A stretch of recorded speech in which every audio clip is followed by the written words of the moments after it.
பத்மநாபபுரம் சட்டமன்ற தொகுதி தொகுதி எண் 232.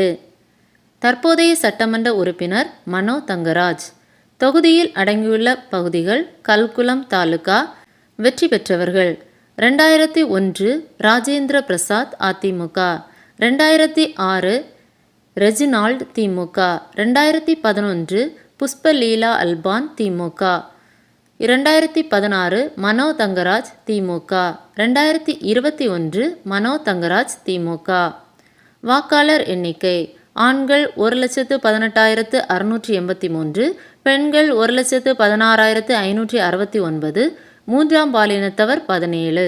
மொத்தம் 2,35,269. 2026 உங்கள் சட்டமன்ற தொகுதியின் வேட்பாளர்கள் யார் யார்?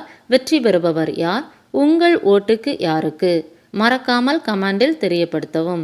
மேலும் இன்னொரு மாவட்ட சட்டமன்ற தொகுதிகளின் விவரங்களுடன் விரைவில் சந்திப்போம்.